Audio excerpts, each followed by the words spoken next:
Buenos días, hermanos, que el Señor les bendiga. Vamos a continuar con el tema que hemos tomado acerca de pasión por la iglesia. Solamente quiero tomar un momento para recordar lo que hemos estado viendo. En primer lugar, vimos una ilustración o una analogía acerca de la falta de interés que tiene un joven por una chica y que solamente tiene el interés momentáneo de pasar un rato con la chica, pero no tiene el interés de un compromiso realmente. Y esto nos llevó a empezar a considerar lo que Cristo realmente tiene por su iglesia, que es una pasión por la iglesia, que eso lo traducimos como un compromiso, una responsabilidad hacia su iglesia. Y pasamos de ahí a que el Señor muestra su compromiso con la iglesia, murió por ella, se entregó por ella, y no solamente lo hizo en aquel tiempo, sino ahora, actualmente, sigue sustentando a su iglesia. Aún en medio de esta contingencia, en medio de este encierro en casa, Dios sigue sustentando, nutriendo a su iglesia. Después de esto pasamos a ver unas analogías que nos muestran la naturaleza de la iglesia. Lo vimos a través de lo que la Escritura nos habla acerca de esta imagen de que la iglesia es como una esposa, de que la iglesia es como una familia, de que la iglesia es como un cuerpo y que la iglesia es como un edificio. Y todos estos nos llevan a que estemos considerando, o son elementos, o son verdades que nos llevan a que consideremos a la iglesia, que tengamos o que se despierte esa pasión por la iglesia. Y el tema de hoy que vamos a considerar es: ¿por qué necesitamos en realidad a la iglesia local? ¿Por qué necesitamos a la iglesia local?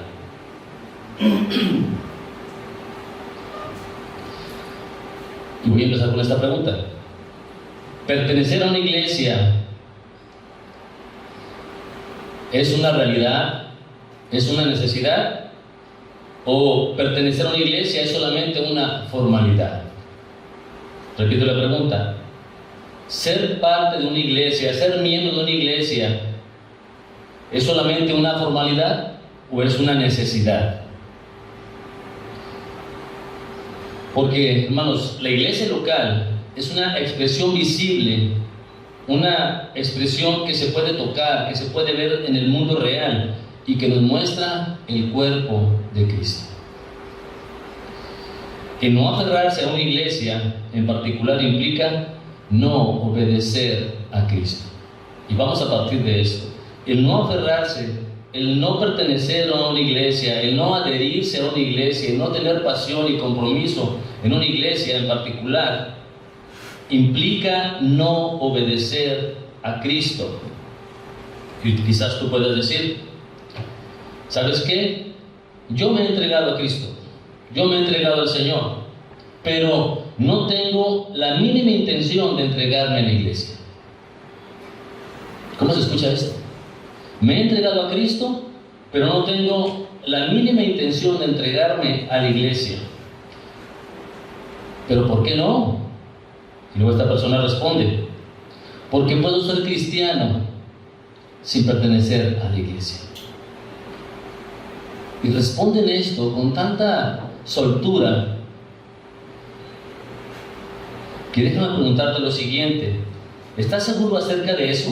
¿De que puedes ser cristiano sin pertenecer a una iglesia? O sea, ¿puedes ser cristiano? ¿Puedes ser un buen cristiano desobedeciendo los mandamientos de igual manera como si fueras obediente?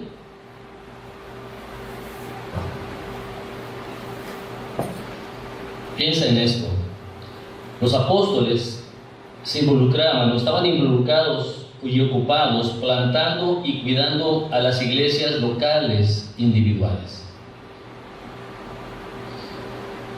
La mayoría de sus epístolas escribieron a iglesias específicas, a iglesias locales, en ciudades como Galacia, Éfeso, Corinto, Filipos.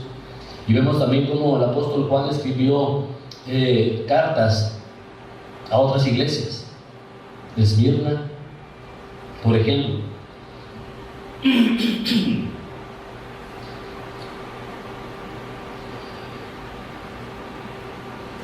Lo que debemos hacer es considerar las prácticas por medio de las cuales se mide una iglesia. ¿Qué prácticas se hacen en una iglesia? Son las siguientes: es el bautismo, la Santa Cena y la disciplina en la iglesia.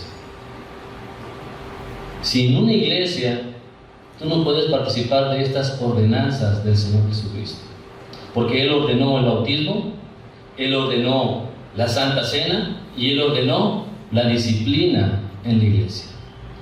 Pero si no eres parte de la iglesia, ¿cómo vas a participar de estas ordenanzas? ¿Cómo vas a participar de la Cena del Señor? ¿Cómo vas a participar de la disciplina del Señor? De la corrección de la iglesia. En primer lugar, el bautismo. El bautismo muestra a los que han sido salvados y se han identificado con Él en su muerte y en su resurrección. Y esto lo vemos en Mateo 28, verso 19, que dice: por tanto, id y haced discípulos a todas las naciones, bautizándolas en el nombre del Padre, y del Hijo, y del Espíritu Santo. Y también en Romanos 6:4 nos muestra esto. Dice el pasaje: porque somos sepultados juntamente con Él para muerte por el bautismo, a fin de que como Cristo resucitó de los muertos por la gloria del Padre, así también nosotros andemos en vida nueva. Entonces, esta es una ordenanza de nuestro Señor Jesucristo, el bautismo. Pero ¿cómo lo vas a practicar si no perteneces a ninguna iglesia? Si no estás comprometido con ninguna iglesia. La Santa Cena es otra ordenanza del Señor Jesucristo para la iglesia. Y esta señala a los que continúan en comunión con Cristo y están recordando su muerte hasta su venida. Esto lo vemos en Mateo 26, versos 26 al 29. Dice así la Escritura: y mientras comían, tomó Jesús el pan y lo bendijo y lo partió y dio a sus discípulos y dijo: tomad, comed, esto es mi cuerpo. Y tomando la copa y habiendo dado gracias, les dio diciendo: bebed de ella todos, porque esto es mi sangre del nuevo pacto, que por muchos es derramada para remisión de pecados. Y os digo que desde ahora no beberé más de este fruto de la vid hasta aquel día en que lo beba de nuevo con vosotros en el reino de mi Padre. Y también en 1 Corintios capítulo 11, versos 23 al 25, dice así: porque yo recibí del Señor lo que también os he enseñado, que el Señor Jesús, la noche que fue entregado, tomó pan, habiendo dado gracias, lo partió y dijo: tomad, comed, esto es mi cuerpo que por vosotros es partido, haced esto en memoria de mí. Asimismo también la copa, tomó también la copa después de haber cenado, diciendo: esta copa es el nuevo pacto en mi sangre, haced esto todas las veces que le bebiereis en memoria de mí. Noten que ahí menciona una ordenanza, es hacer esto. Es otra ordenanza, pero esto ¿dónde lo vas a hacer, esta ordenanza? Perteneciendo a una iglesia. Esto no lo puedes hacer ahí en tu casa.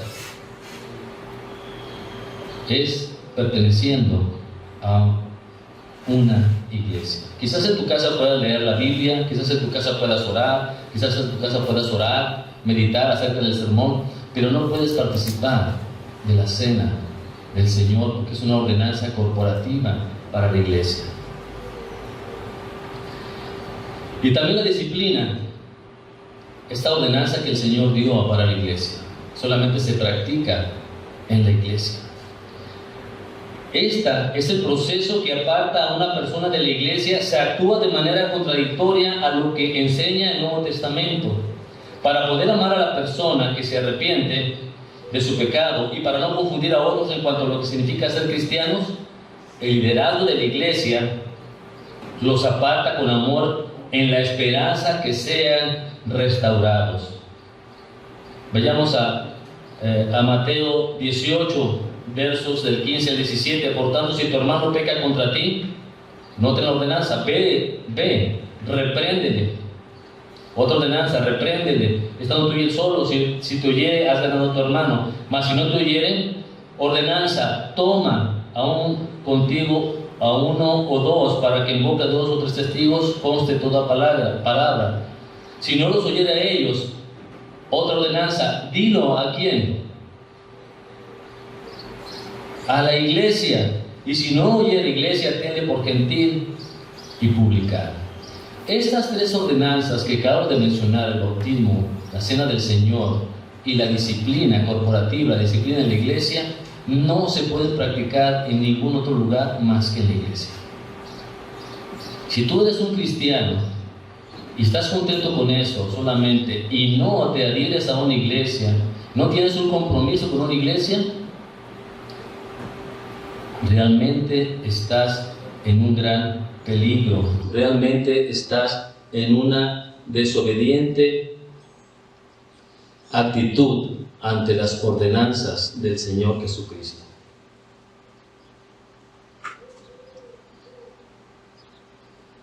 Debemos entender que la iglesia no es un estudio bíblico en casa. La iglesia no es un estudio bíblico en casa, o un estudio bíblico allí en la escuela, o un estudio bíblico allí en un momento en el lugar donde tú trabajas. Esa no es la iglesia. Es verdad que estos grupos que se hacen en casa pueden expresar muchos aspectos de la comunidad cristiana, pero no son la iglesia. No es la iglesia. La iglesia es más que un solo grupo de cristianos que se reúnen para encontrar aliento. Porque es verdad que uno puede obtener enseñanza en estos grupos en casa. Uno puede sentirse en comunión en estos contextos. Es verdad. Uno puede conocer a Dios. Uno puede obtener un consejo. Uno puede ser alentado. Pero ninguno de estos grupos puede sustituir a la iglesia local, que demuestra las cualidades de una comunidad que honra al Señor corporativamente. Ninguno de estos grupos puede brindar al creyente individual el liderazgo de un pastor y el cuidado y el aliento de una familia comprometida de forma mutua y con diversas formas. Porque cuando venimos a la iglesia, somos alentados por el testimonio, por el fervor, por la devoción de otros hermanos. Somos alentados también por la exposición de la palabra. Somos animados, somos confrontados con la palabra, somos edificados, somos consolados por medio de ella. Y podemos ver de esta manera que muchos aspectos de nuestra vida cristiana, de nuestra fe, se benefician debido a la participación de los demás hermanos. Si tú no perteneces a una iglesia, entonces no estás recibiendo el beneficio de los otros hermanos. Y vamos a ver en lo que resta del tiempo 2 formas en las que somos beneficiados en la iglesia o en la unión corporativa de la iglesia. El primero es que nuestro propósito como creyentes es la búsqueda de ser como Dios durante toda nuestra vida. Y sí, estoy diciendo bien. Nuestro propósito es ser como Dios, pero entiendan esto, en justicia y en santidad. En ese sentido, nosotros tenemos que ser como Dios, en justicia y en santidad, ser justos y ser santos, ser piadosos. Ese es nuestro propósito, ser a la imagen de Dios. Una imagen que fue deteriorada en el Edén, hay que volverla a retomar por medio de la obra del Espíritu Santo. Aunque, hermanos, es verdad que podemos hacer cosas solos como cristianos. Es verdad. O sea, yo solo, como un cristiano independiente, puedo estar en mi casa leyendo, estudiando, comparando versos, comparando textos, comparando temas. Puedo estar allí en mi casa orando yo solo, meditando yo solo con Dios. Podemos hacer cosas solos como cristianos. Y esto, hermanos, es indispensable y es necesario y tiene gran significado. Pero eso no es sustituto de lo que puede suceder y en realidad sucede en la iglesia local. Eso no es sustituto. Tú no puedes abrazar esa forma de pensar de, no, pues yo aquí en mi casa no me reúno en la iglesia, no tengo el mínimo interés de adherirme a alguna o tener compromiso con alguna, yo aquí en mi casa. Estas ideas no deben de abrazarse porque van en contra de lo que el Señor Jesucristo ha ordenado, porque como lo mencioné hace un momento, ¿cómo vas a practicar la ordenanza de la cena del Señor? ¿Cómo vas a practicar la disciplina? Ya sea para que se te aplique a ti o para que se aplique a otra persona, ¿cómo vas a participar?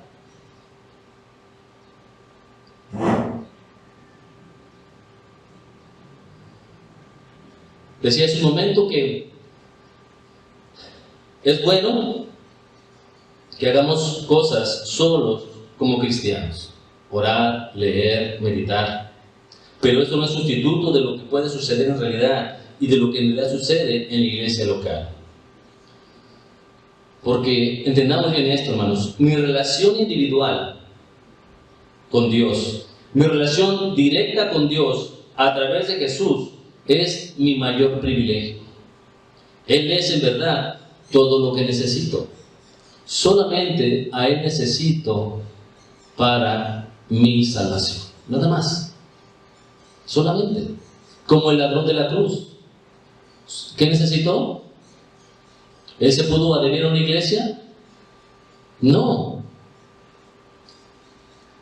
Pero si estuvieran posibilidades, yo estoy seguro que Él lo haría. Pero ya no tuvo la oportunidad de adherirse a una iglesia, pues ese mismo día también murió. Sin embargo, Dios en su sabiduría nos ha creado a todos para que necesitemos de otros también. Dios en sabiduría nos ha creado para que necesitemos a otros también. Yo no puedo ser un cristiano solitario. Dios no me creó para ser un cristiano solitario. Dios ha ordenado que gran parte de su gracia fluya hacia nosotros a través de otros, a través de los hermanos de la iglesia. Y esto lo podemos ver, hermanos, en Hebreos 10. Vayamos a este pasaje, Hebreos capítulo 10, versos del 19 al 23. Aquí vemos con claridad estos dos aspectos del cristiano, uno en lo individual y otro en lo congregacional. En los versículos 19 al 23 nos alienta a acercarnos a Dios y a relacionarnos con Él de una forma personal e íntima, y se nos invita a tener libertad para entrar al lugar santísimo por medio de la sangre de Jesucristo. Luego se nos dice que nos mantengamos firmes en nuestra fe como creyentes, para mantener sin fluctuar la profesión de nuestra fe o de nuestra esperanza, porque fiel es el que la prometió. Y voy a citar el pasaje, hermanos, verso 19 del capítulo 10 de Hebreos. Dice: así que, hermanos, teniendo libertad para entrar en el lugar santísimo por la sangre de Jesucristo, por el camino nuevo y vivo que Él nos abrió a través del velo, esto es, de su carne, y teniendo un gran sacerdote sobre la casa de Dios, está mencionando que solamente a través de Cristo nos podemos acercar al trono de Dios. Él es el único medio, Él es la única persona por la cual podemos acercarnos a Dios. Dice el verso 22: acercándonos con un corazón sincero, en plena certidumbre de fe, purificados los corazones de mala conciencia y lavados los cuerpos con agua pura. Mantengamos firme, sin fluctuar, la profesión de nuestra esperanza, porque fiel es el que la prometió. Si se dan cuenta, hermanos, esto nos habla acerca de nuestra relación individual, particular con Cristo. Pero luego se nos dice que nos mantengamos, pero ¿qué otra cosa necesitamos aparte de esto? Si ya tenemos a Cristo, ¿para qué la iglesia? Si ya tenemos a Cristo, ¿para qué comprometer? Yo estoy comprometido con Cristo, yo con la iglesia no. ¿Para qué? ¿Qué más necesitamos? ¿Qué otra cosa necesitamos? Es evidente, hermanos, que sí necesitamos algo. Necesitamos algo más. Según este pasaje, en los versículos 24 y 25, se nos dice qué es lo que necesitamos. Verso 24, considerémonos unos a otros para estimularnos al amor y a las buenas obras, no dejando de congregarnos como algunos tienen por costumbre, sino exhortándonos, y tanto más cuando veis que aquel día se acerca. Así que, como verás, en realidad, sí necesitamos el ministerio de los demás. No puedes estar ahí llevando la bandera del cristiano solitario. No debes de enorgullecerte por ondear esa bandera. Al contrario, esa bandera lo único que muestra es rebeldía y desobediencia ante el mandato del Señor Jesucristo. Necesitamos, pues, el ministerio de los demás. ¿De quiénes? De nuestros hermanos que vienen a la iglesia. ¿Cómo puedes tú ser fortalecido al tener entre nosotros a una hermana que no oye, pero viene a la iglesia? Dirás tú, pues ¿a qué viene si no oye, si no entiende? ¿Sabes por qué viene? Porque quiere manifestar de qué lado está. Porque quiere que el Señor la halle aquí, en la iglesia. Y así como otras personas que en situaciones de enfermedad muy extremas han hecho el esfuerzo para estar en la iglesia. Mientras que a ti y a mí nos da un calambre en el cabello y no venimos a la iglesia porque estoy cansado.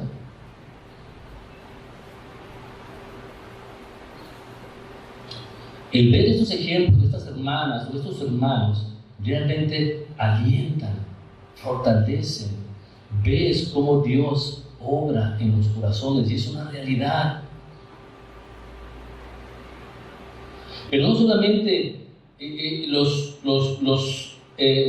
nuestros hermanos alimentan nuestra fe, en especial los pastores. Porque los pastores nos alientan, nos ayudan a aplicar la palabra de Dios en nuestras vidas y nos ayudan a conocer nuestros pecados. Si tú no perteneces a una iglesia, no tienes estos beneficios. No tendrás quien te aliente, no tendrás quien te ayude, no tendrás quien te haga conocer tus pecados. No lo hará, no habrá. Estás en tus propias manos. Porque es verdad, hermanos, que yo necesito un pastor para que vele por mi alma. Eso fue algo que el Señor designó. Dice Hebreos 13:17, obedeced a vuestros pastores y sujetaos a ellos. ¿Por qué?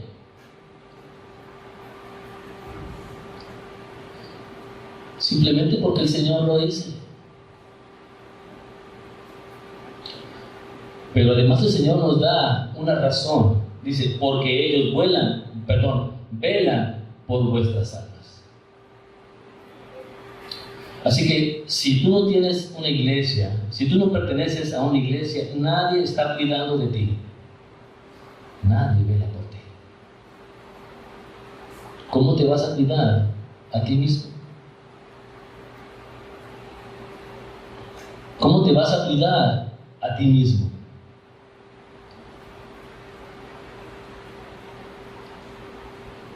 Porque debes de aceptar esto, que nosotros estamos ciegos por completo cuando se trata de nuestro propio pecado. Podemos ver pecados en los demás, pero estamos completamente ciegos a nuestros propios pecados. Por eso el Señor, en su sabiduría, designó a los pastores para que velen por nuestras almas. Si no perteneces a una iglesia, la verdad, no tienes quien te cuide.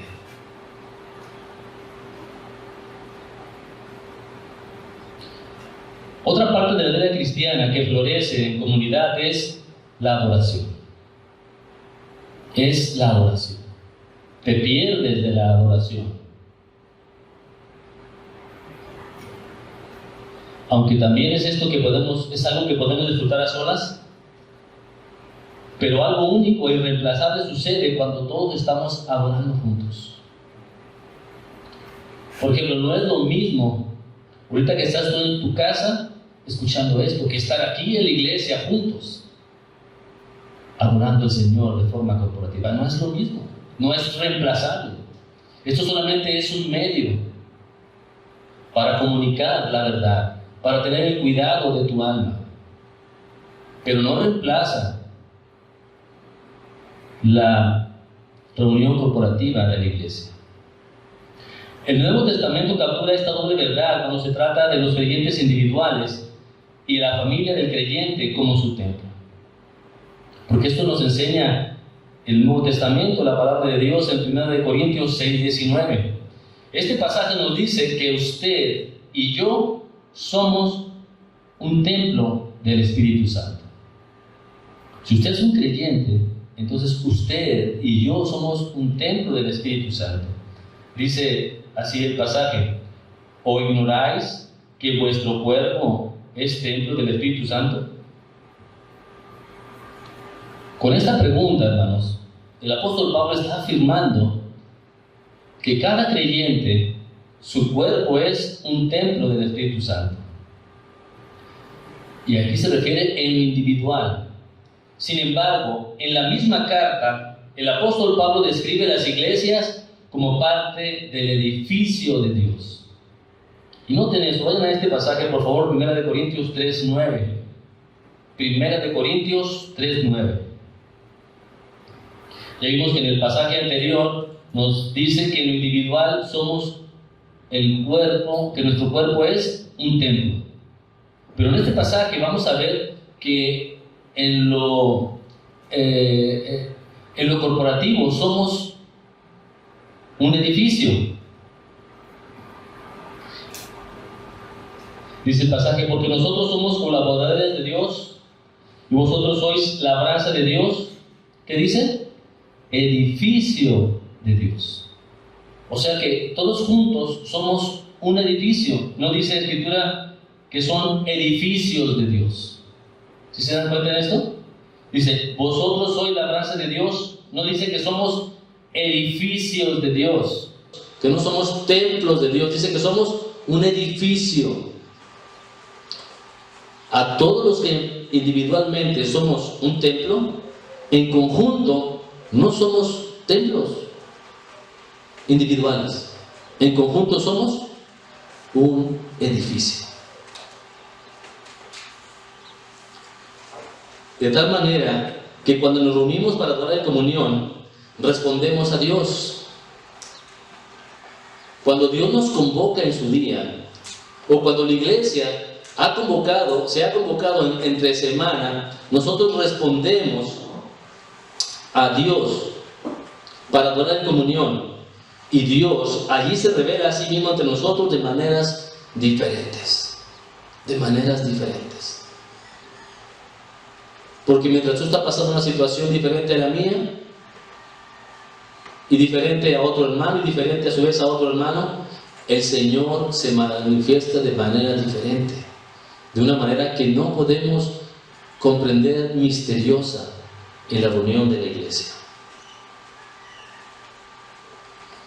Dios manifestará su presencia en la adoración de la congregación en formas que uno no podría ni siquiera imaginar, aun cuando tengas la adoración más gloriosa en secreto.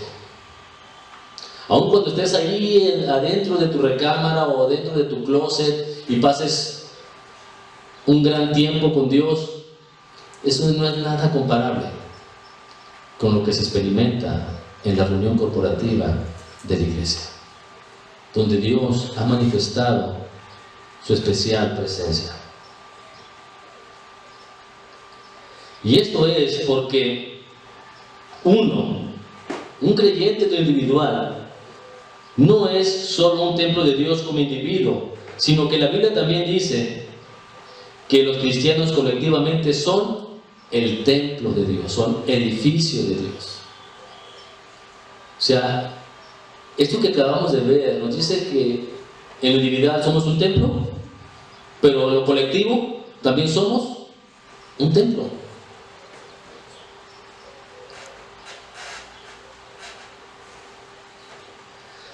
Dios manifiesta su presencia de maneras diferentes a las piedras vivas, a los creyentes de su templo cuando están reunidos, de lo que lo hace en cuanto están separadas. Veamos Efesios 2, versos 19 al 22. Efesios 2, versos 19 al 22. Dice: así que ya no sois extranjeros ni advenedizos, sino conciudadanos de los santos, miembros de la familia de Dios, edificados sobre el fundamento de los apóstoles y profetas, siendo la principal piedra del ángulo Jesucristo mismo. Dice: en quien todo el edificio. No dice, sino que todos los templos, o sea, los creyentes individuales, no, él los menciona a todos en conjunto como un templo, como un edificio bien coordinado, va creciendo para ser un templo santo en el Señor. Noten que de ahí, la misma escritura, la Biblia inspirada, nos muestra que ese edificio es el templo. Dice el verso 21, en que en todo el edificio bien coordinado va creciendo para ser un templo santo en el Señor. No dice que va creciendo para ser templos individuales santos en el Señor. No, un templo santo en el Señor. Y esto, hermanos, le da demasiado interés a la reunión corporativa. Dice el verso 22, en quien vosotros también sois juntamente edificados para morada de Dios en el Espíritu. Note este pasaje que dice, estando juntos, somos edificados en lo individual. O sea que nos muestra, hermanos, este paso. Somos templo cada uno, pero juntos somos el templo de Dios. Pero cuando estamos juntos, somos edificados en lo individual. Dice, en quien vosotros también sois juntamente edificados para morada de Dios en el Espíritu, vosotros también, como piedras vivas, sed edificados como casa espiritual. O sea que a ese edificio le llama templo y le llama casa. No les llama casas, les llama casa espiritual y de sacerdocio santo para ofrecer sacrificios espirituales aceptables a Dios por medio de Jesucristo. Así que en la reunión corporativa es la manera de ofrecer sacrificios espirituales aceptables a Dios por medio de Jesucristo. Por esto, reunirse para adorar junto con otros creyentes en una iglesia local es algo irreemplazable. Es algo irreemplazable. Es algo irreemplazable, no puedes intercambiar. No puedes sustituir la reunión en la iglesia pasando un gran tiempo devocional. No puedes sustituir la reunión de la iglesia pasando un estudio bíblico con tus amigos. No puedes sustituir la reunión en la iglesia por un paseo por la naturaleza en meditación. ni un servicio religioso por este medio. Tampoco podemos reemplazarlo. No. Cuando la iglesia esté reunida para adorar a Dios y oír la predicación de la palabra de Dios, tiene lugar una motivación y una nutrición espiritual que no puede darse de la misma manera en ningún otro lugar, ni de ningún otro medio, ni de ninguna otra forma. Es por eso que esto que estamos haciendo, transmitiendo por estos medios, no reemplaza la reunión corporativa.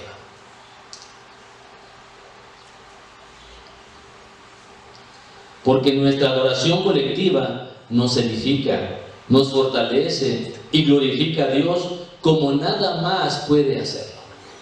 Por eso Dios en su sabiduría designó este día para adorarle.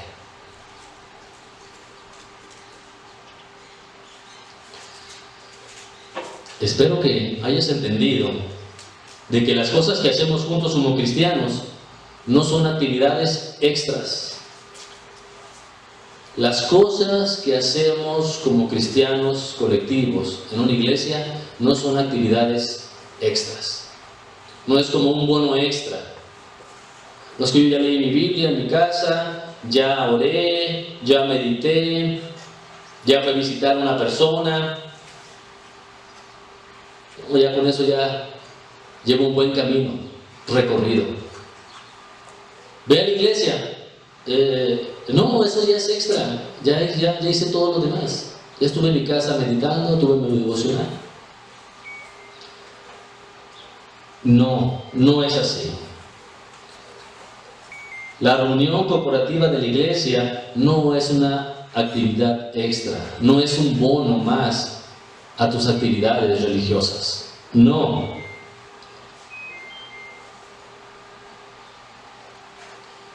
La reunión corporativa en la iglesia no son bonos opcionales, o no son beneficios opcionales que podemos reclamar para cuando tengamos tiempo. No. Porque cuando adoramos, buscamos la santidad y vivimos la palabra de Dios juntos. Y cuando hacemos esto, estamos expresando una parte integral de lo que significa ser sus seguidores. Hay un pastor llamado Mark Dever. Él es el autor del libro de las 9 marcas de una iglesia saludable. Y él dice esto. Ojalá no te vayas para atrás, pero él dice esto. Él ha estudiado y pensado mucho acerca de la iglesia y él concluyó con estas 9 marcas. Y él dice esto: si no eres miembro de la iglesia a la que asistes con regularidad, es muy probable que vayas al infierno. Eso dice el pastor Mark. Si no eres un miembro de la iglesia a la que asistes con regularidad, es muy probable que vayas al infierno. Realmente que esto captura la atención, especialmente de ti que no tiene ningún compromiso con ninguna iglesia. Aunque dice también el pastor Mark, la justificación por la fe solo en Cristo y solo por la gracia de Dios es la que nos hace cristianos. Pero le dice también él, pero la iglesia local está ahí precisamente para verificar o falsificar nuestra afirmación de que somos cristianos. Es una tarea, hermanos, de la iglesia. Está ahí la iglesia para verificar o falsificar nuestra afirmación de que somos cristianos. ¿Por qué? ¿Cómo verifica una iglesia de que eres cristiano? Pues que te unes a ella. ¿Cómo falsifica que eres cristiano? Pues de que no te estás uniendo a ninguna iglesia. No tienes ningún compromiso, ninguna pasión, ningún amor por la iglesia. En 1 Corintios 5, la Escritura habla de un hombre que dormía con la esposa de su padre, y aún practicando este grave pecado, él se creía cristiano. Él se creía cristiano. Lo que el pastor Mark quiere decir es que mucha gente en el mundo afirma ser cristiana, pero no vive una vida nueva. Sigue practicando sus viejos pecados. Por un lado, o no entienden o no han sido transformados por el Evangelio. Si han sido transformados o no han entendido, o simplemente no han sido transformados por el Evangelio. Vean 1 Juan 1, versos del 5 al 10. 1 Juan 1, versos del 5 al 10, dice: este es el mensaje que hemos oído de Él y os anunciamos. Dios es luz y no hay ningunas tinieblas en Él. O sea, que si Dios ama a la iglesia y si Dios manda, ordena que te adhieras a una iglesia, en eso no hay ningunas tinieblas. Si Él tuvo pasión por la iglesia, ¿tú por qué no vas a tener pasión por la iglesia? Dice, en eso no hay ningunas tinieblas. Dice, Dios es luz y no hay ningunas tinieblas en Él. Si decimos que tenemos comunión con Él y andamos en tinieblas, mentimos y no practicamos la verdad. Pero si andamos en luz, como Él está en luz, tenemos comunión unos con otros. Si andamos en luz, como Él está en luz, tenemos comunión unos con otros. ¿Qué es esto? La membresía, la pertenencia, el compromiso, la comunión unos con otros. Y la sangre de Jesucristo nos limpia de todo pecado. De hecho, en la clase de membresía escuchamos acerca de la seguridad de nuestra salvación. Pues nuestra seguridad de la salvación debe incluir una vida cambiada. La confianza de que hemos sido en verdad salvados no debería descansar en una experiencia emocional o una oración que dijimos al frente o frente al altar hace muchos años. No importa eso. La seguridad de la salvación debe incluir una vida cambiada, dispuesta a obedecer las ordenanzas del Señor Jesucristo. Y una de ellas es tener pasión por la iglesia, compromiso por la iglesia, amor por la iglesia, que se traduce en otra cosa que pertenecer a una iglesia, ser miembro de una iglesia. Dice el pastor Mark: no me importa cuánto llores mientras cantas o mientras predico, dice el pastor Mark. Si no tienes una vida marcada por el amor hacia los demás, la Biblia no les da ningún motivo para pensar que son cristianos. Esto dice el pastor Mark. Dice, ninguno. La Biblia no les da ningún motivo para pensar que son cristianos si no amas a los hermanos, si no amas a la iglesia, si no tienes compromiso por la iglesia, si no tienes pasión por la iglesia. En 1 de Pedro 2 se nos dice que hagamos de nuestro llamamiento y elección algo seguro. Que estemos seguros de nuestra elección, que estemos seguros de nuestro llamamiento. Pero ¿cómo hacemos esto? ¿Cómo podemos tener una seguridad de nuestra salvación, de nuestro llamamiento? Ya se mencionaba en la mañana entre membresía. Uno de los pasos más prácticos que podemos dar es unirnos a una iglesia local. ¿Quieres estar seguro de tu salvación? Dice el pastor Mark, únete a una iglesia local. Porque allí vas a practicar la pasión, el compromiso, el amor hacia los hermanos. El mismo, en una medida que el Señor Jesucristo tuvo por la iglesia y sigue teniendo por la iglesia.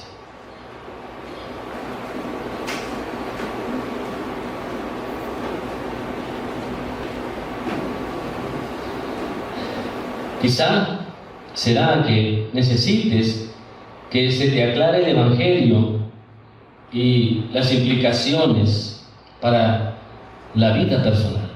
Quizá por eso es necesario que asistas a la iglesia. ¿Por qué? ¿Por qué es necesario? Porque necesitamos la fiel enseñanza de la palabra de Dios de parte de nuestros pastores. Necesitamos eso. Porque como veíamos en Hebreos, ellos velan por nuestras almas. Pero también necesito la protección y el desafío sano de tener a mi alrededor a otros cristianos que están dispuestos a echar el pecado de su vida. Sí, porque te vas a dar cuenta que allí a un lado donde te sientas está una hermana con dificultades peores que las tuyas, pero aún ella permanece fiel o dispuesta a abandonar sus pecados.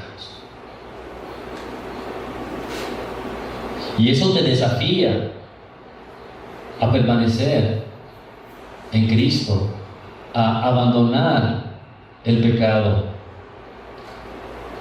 Pero también necesitamos a otros cristianos a quienes amar.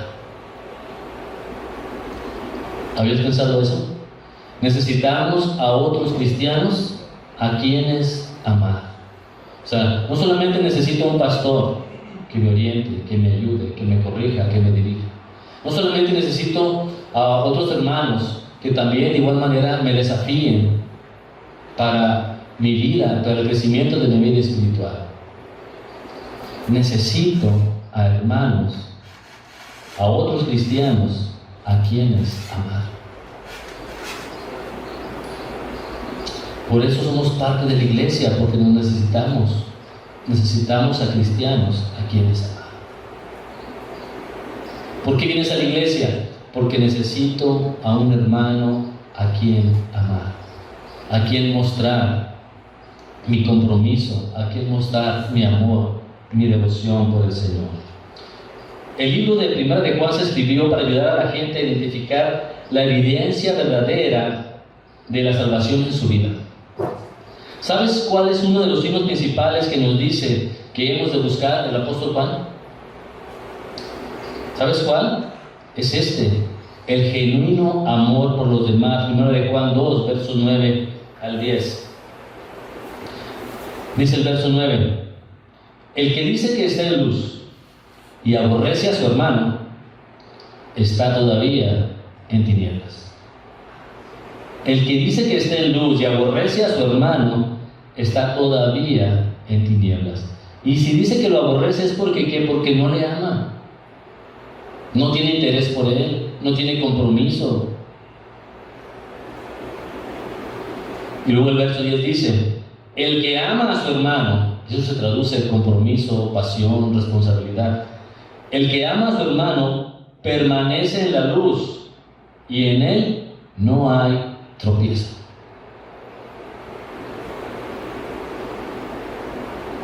¿Quieres saber si en verdad eres un cristiano? ¿Quieres saber si en verdad tu vida nueva es real? Pregunta al pastor Mark. Comprométete con un grupo local de pecadores salvados e intenta amarlos. ¿Quieres comprobar que eres cristiano? Ahí te va, dice el pastor Mark. Comprométete con un grupo local de pecadores salvados e intenta amarlos.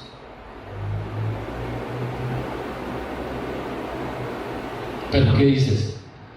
Si no soporto a los de mi casa, a los pecadores que están en mi casa, ¿cómo voy a soportar a los hermanos?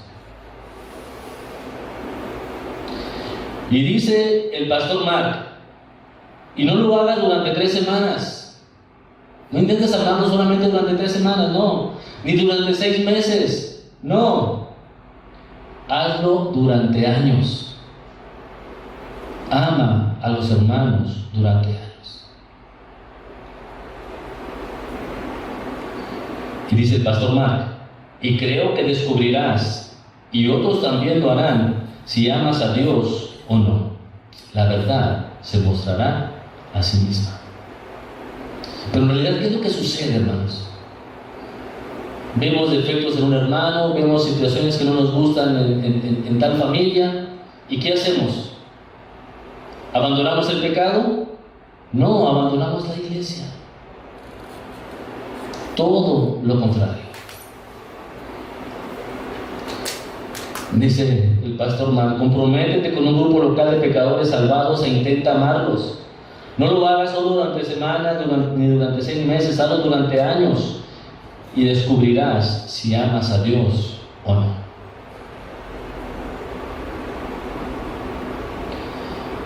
La iglesia local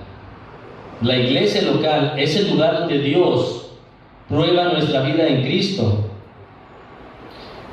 Es donde se vive nuestra vida en Cristo. No hay otro lugar, es la iglesia.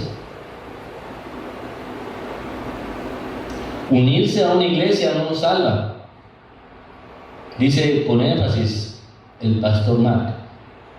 Es solamente la muerte de Cristo la que salva. Él solo y nadie más es el que justifica. Pero si Él es en realidad nuestra justicia, si Cristo es nuestra justicia, si en verdad amamos a aquel a quien no hemos visto, esto se mostrará cuando amemos a aquellos a quienes sí vemos y sí estamos viendo. ¿A quiénes? A la iglesia, a los hermanos.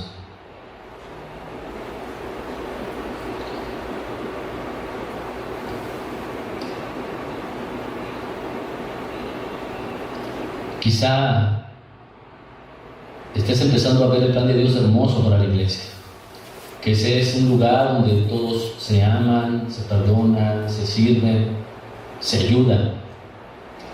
Pero todavía te están distrayendo todas las cosas que piensas que están mal en las iglesias. Y no niego que haya problemas en las iglesias o que haya situaciones de pecado en las iglesias. La triste realidad es que hay iglesias y líderes de la iglesia que representan muy mal a Jesucristo a través de su vida y sus enseñanzas. Eso es verdad. Y solo necesitas asistir a una iglesia que se está durmiendo, una iglesia durmiente, una iglesia ineficaz, una iglesia poco amigable, para hacer que toda la idea de la esposa de Cristo caiga al suelo como si fuera un globo desinflado. Pero en realidad estas experiencias son las que nos impiden amar a la iglesia local.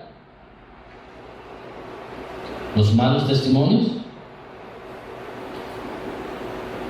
No, hermanos, realmente no es eso. Los obstáculos mayores de nuestra generación no son los problemas de la iglesia, sino los problemas en nosotros. Porque hemos absorbido actitudes y suposiciones del mundo que nos rodea, que han afectado de forma negativa lo que esperamos de la iglesia y la forma en que hemos de acercarnos en nuestro papel en la iglesia. Por ejemplo, hemos adoptado actitudes egocéntricas, hemos creído la mentira de que seremos felices cuando sacrifiquemos y demos menos de nosotros mismos y de nuestro tiempo a los demás.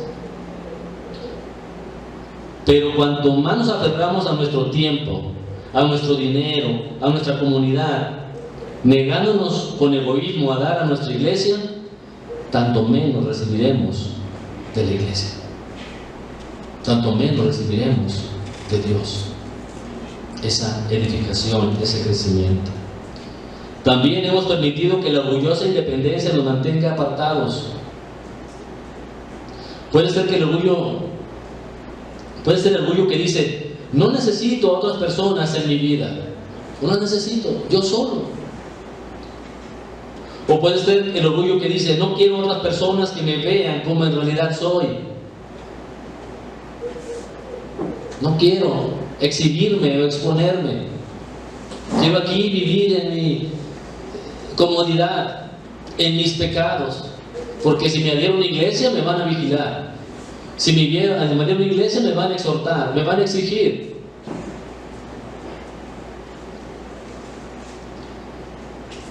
Y ambas formas nos impiden recibir las bendiciones y los beneficios de la comunidad en la iglesia local.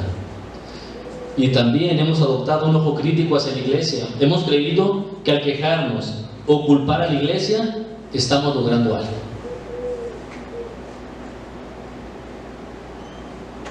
Que cuando critico a la iglesia, que cuando nos quejamos de ella, estamos logrando algo. Ya hice algo bien. No, Dios nos llama a arrepentirnos de nuestro espíritu crítico y en lugar de eso, mostrarnos interesados por la iglesia. El interés genuino es lo que tiene lugar cuando vemos un problema y nos importa. Pero ¿qué haces tú cuando ves el problema? ¿Ves el problema y qué? Y huyes y corres. No quieres que te digan nada de ese problema. Pero un interés genuino por alguien, especialmente por la iglesia, Lo vemos cuando ese problema nos importa.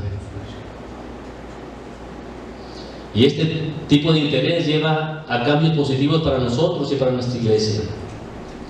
Debes de preguntarte esto: ¿has estado asistiendo a la iglesia como consumidor? ¿Qué es lo que hace el consumidor o el comprador? ¿Qué es lo que hace? Evalúa, critica. ¿Qué más hace? Compara. Es lo que hace el comprador. No quiero eso, está muy caro. No quiero eso otro, está muy feo el producto.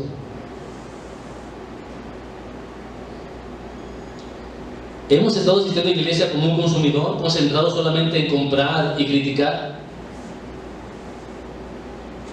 Es solo cuando tú y yo rechazamos el egoísmo, la independencia orgullosa y el espíritu crítico de la belleza de la iglesia local,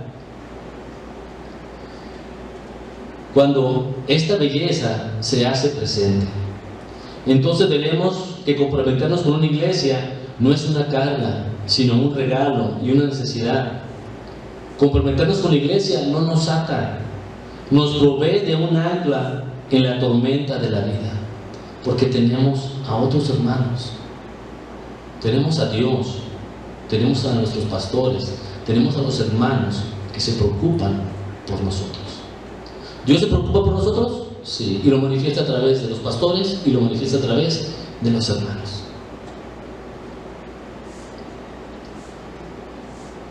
De tal manera que hasta nuestros defectos como creyentes se convierten en oportunidades para que amemos y sirvamos a la iglesia. Espero que con todo esto que has escuchado quieras tener un amor, un compromiso, una pasión por la iglesia. Y desistas de la idea de que estás conforme solamente con que has creído en Cristo y que puedes ser cristiano sin ser miembro o pertenecer a una iglesia. Si lo haces así, si sigues este pensamiento en ti,